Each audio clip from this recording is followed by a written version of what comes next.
ৰাজ্যৰ চৰকাৰী কৰ্মচাৰীসকলৰ বাবে এই মুহূৰ্তত জনাব বিচাৰিছো ডাঙৰ খবৰ। কৰ্মচাৰী পৰিষদৰে চৰকাৰৰ গুৰুত্বপূৰ্ণ আলোচনা অনুষ্ঠিত হৈছে। কৰ্মচাৰীসকলৰ দীৰ্ঘদিনীয়া দাবী সম্পৰ্কত আলোচনা হৈছে, কেইবাটাও সমস্যা সমাধান হৈছে। সবিশেষ এই ভিডিঅ'ৰ মাধ্যমেৰে উপস্থাপন কৰা হৈছে।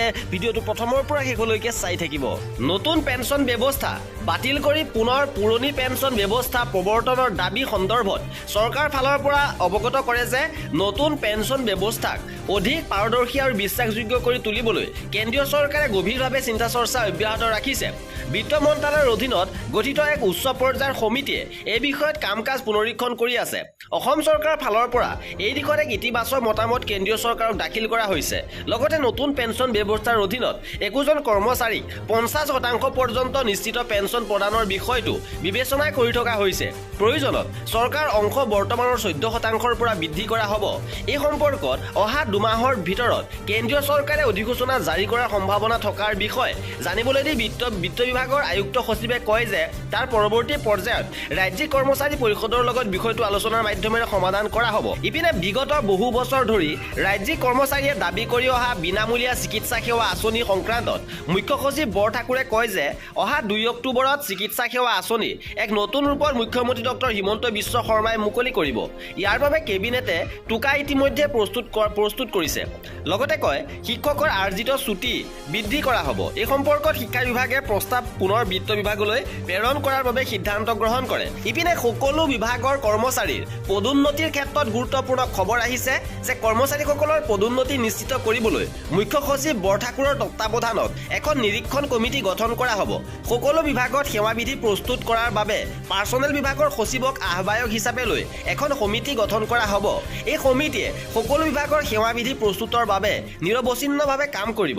ইপিনে পাহাৰীয়া ভাত্তা আৰু অনুকম্পামূলক ভাত্তা বেচিক পেৰ 10% বৃদ্ধিৰ বিষয়টো বিত্ত বিভাগে পৰ্যালোচনা আৰু পুনৰীক্ষণ কৰিব।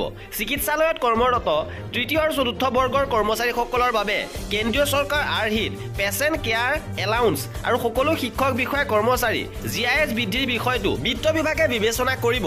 ইপিনে শিক্ষা ক্ষেত্ৰ আইনৰ আধাৰত একত্ৰিত বিদ্যালয়ৰ অৰ্হতা সম্পন্ন নিম্ন স্নাতক শিক্ষকসকলৰ পদসমূহ স্নাতক পদলৈ উন্নীত কৰিবলৈ আৰু উচ্চ মাধ্যমিক বিদ্যালয়ত কৰ্মৰত অৰ্হতা সম্পন্ন শিক্ষকসকলক বিষয় শিক্ষকলৈ উন্নীত কৰিবলৈ শিক্ষা বিভাগে এককালীন ব্যৱস্থা গ্ৰহণ কৰিব। সকলো বিভাগৰ master roll workers casual khalasi জৰীপ খালাচী আৰু চাফাই কৰ্মী কৰ্মচাৰীৰ দৰমহা আৰু ভাত্তা সমাহাৰ কৰাৰ বাবে বিত্ত বিভাগে ব্যৱস্থা গ্ৰহণ কৰিব। এই সম্পৰ্কত পৰিষদক কৰ্মচাৰীসকলৰ এক তালিকা দাখিলৰ বাবে আহ্বান জনাইছে।